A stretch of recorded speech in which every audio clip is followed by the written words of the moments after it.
اس کا ذاتی عمل ہے، انفرادی عمل ہے۔ تو میرا سوال سویڈن میں بسنے والے مسلمانوں سے ہے کہ تمہارا ذاتی انفرادی عمل کوئی نہیں ابھی تک؟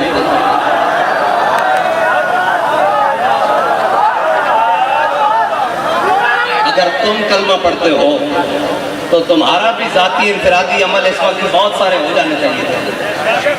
بس اس کا تو دوسرا حل ہے ہی کوئی نہیں اور دوسرا۔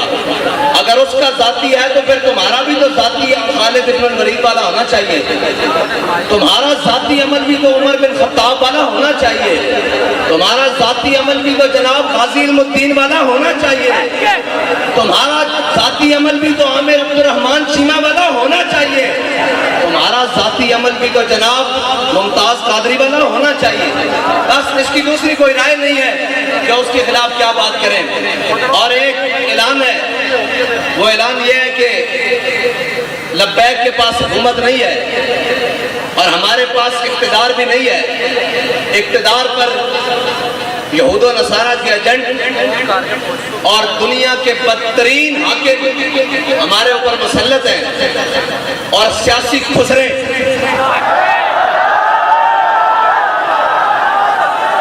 وہ ہمارے اوپر مسلط ہیں، اور جن کا نہ دین ہے نہ ایمان ہے، وہ صرف اور صرف اقتدار کی ہوس میں اپنا سب کچھ بیچنے کے لیے تیار ہیں۔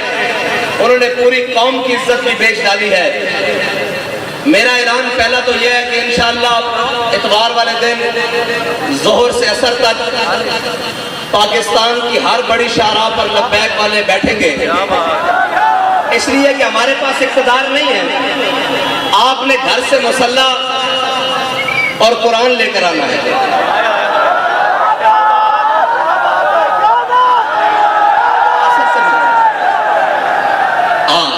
عصر سے مغرب تک سب نے اتوار والے دن قرآن اور مسلح لے کر آنا ہے۔ ہاتھ اوپر کرو جو لے کر آئے۔ پاکستان کی ہر بڑی شاہراہ پر لبیک والے، جیسے لاہور ہے تو لاہور میں بار روڈ پر، کراچی ہے تو شاہراہ فیصل پر، اسلام آباد ہے تو شاہراہ دستور پر، اس طرح جناب بڑی بڑی شاہراہوں پر قرآن اور مسلح لے کر آنا ہے۔ ٹھیک ہے جی، عصر سے مغرب تک، اور پھر مغرب سے عشاء بھی ہو سکتی ہے، عشاء سے فجر بھی ہو سکتی ہے، یہ تو پھر اگلی بات ہے نا۔ قرآن اور مسلح، اور اپنے بچوں کو بھی ساتھ لے کر آنا ہے۔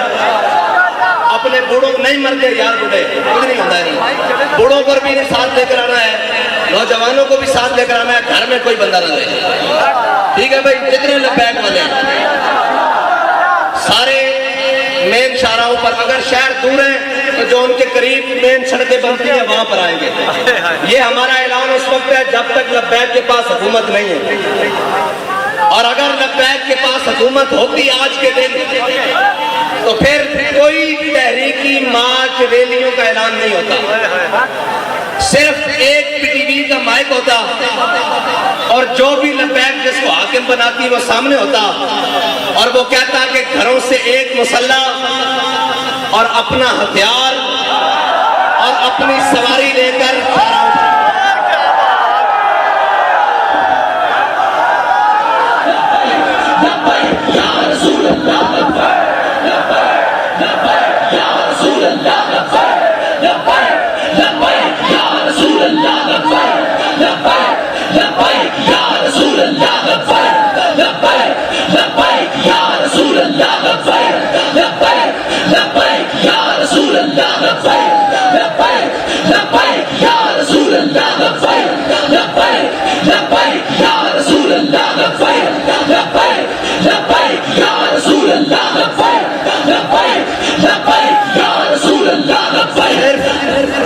صرف یہ ہمارا اعلان ہوتا کہ اپنا ہتھیار، اپنا مسلح، اور سروں پر پگڑیاں تو ہم نے باندھی اسی لیے ہیں کہ وہ کفن کے لیے ہیں۔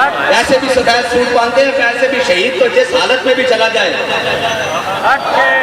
اور اللہ کی قسم، یہ یورپی یونین نیٹو کی بات کرتے ہیں، پوری دنیا ان کے قدموں میں آ جانی تھی۔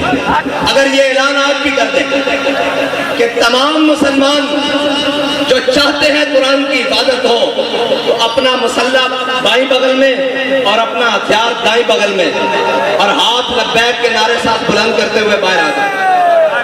ہم بات کرنے جا رہے ہیں عالم کفر سے کہ یا تو تم نہیں یا تو ہم نہیں. یہ ہے علاج ان کا، اور کوئی علاج نہیں ہے. یہ قرآن بابا جی پہلے بھی کہہ گئے ہیں، یہ قرآن اس لیے جلاتے ہیں کہ تم ملون ہو، تم حاکم پہ شرم ہو.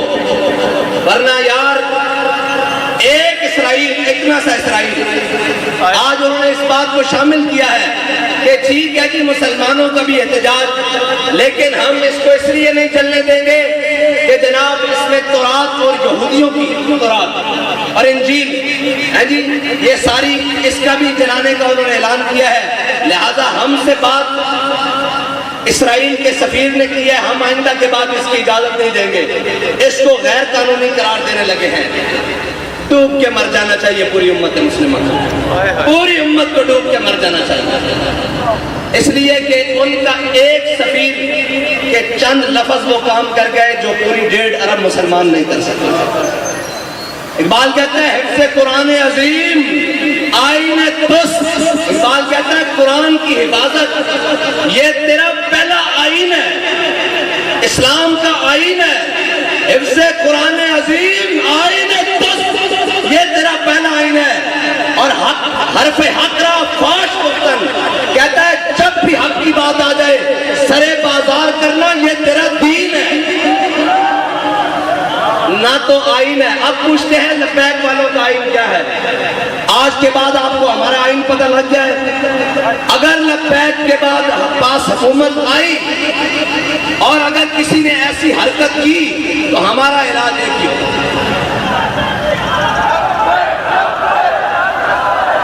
اور ہمارے جو باہر بیٹھے ہیں نا بھائی، وہ کہتے ہیں کہ یہ جہاد کا نعرہ نہ لگائیں، ان کو تکلیف ہوتی ہے یورپ کو.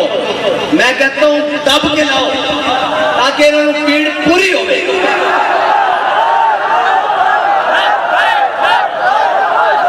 الجہاد الجہاد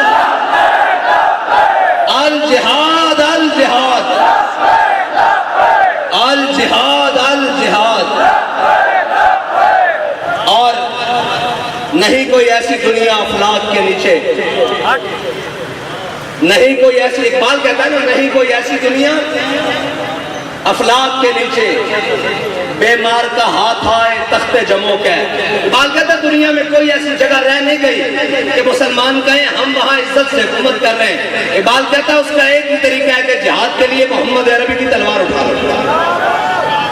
نہیں کوئی ایسی دنیا افلاک کے نیچے بیمار کا ہاتھ آئے تخت جموں کے.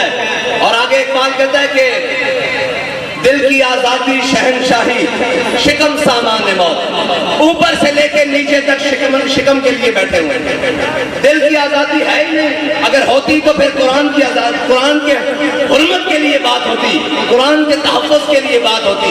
ایک سے ایک پڑھ کے لائن آئے، کہتے ہیں جی یہ جناب ایسے آئیں گے، یہ وہ آئیں گے. پاکستان کو ایسا کوئی بھی نہیں ملے گا. جب تم نے قرآن کو چھوڑ دیا، حضور کی ناموس کو چھوڑ دیا، ہمیں کوئی پرواہ نہیں، تم سارے سمیت چل جائے، تمہارا سب کچھ چل جائے، زمین و آسمان آفات و بدیات سب چل جائے، ہمیں اس سے پرواہ نہیں. جب تمہارے دل میں قرآن کی عظمت نہیں تو تم بھی چل جاؤ، تمہارا گھر بھی چل جائے، تمہارے اسباب بھی چل جائے، ہماری آنکھ میں بھی بل نہیں آئے گا. ہاں اس لیے ہمیں کوئی تکلیف نہیں. ہمیں اگر تکلیف ہے تو قرآن کے جلنے کی ہے، اس لیے کہ وہ تکلیف اس. ہاں اگر تمہیں قرآن کے جلنے کی تکلیف ہوتی تو پھر جو ہاتھ تمہارے جانے باتا اس ہاتھ کو ہم توڑتے. جو آنکھ تمہاری جانے پڑتی اس آنکھ کو ہم پھوڑتے. لیکن اب تو ہم دعا کرتے ہیں اللہ تمہیں اور غرق کرے، اور غرق کرے، اور غرق کرے، اور غرق کرے. ان تمام اسباب کو بھی آگ لگا دے جو تم نے صرف اسلام کے لیے رکھے ہوئے، اسلام کی حفاظت کے لیے نہیں رکھے. اور میں تو یہ کہتا ہوں کہ یہ سب ہم سب بھی مر جائیں اور ہم سب بھی غرق ہو جائیں اللہ کی کسی عذاب میں. عذاب ہی آئے گا نا ہم پر جب ہم محافظ قرآن نہیں ہیں. کیا کریں بھائی، سب صبح اٹھ کر سب کو عزت قرآن کی وجہ سے ملی. بابا جی جب قرآن کی بات آتے تھے فرماتے تھے چلیا ساری گلا بعد گھروں سے قرآن پڑھنے نکلے.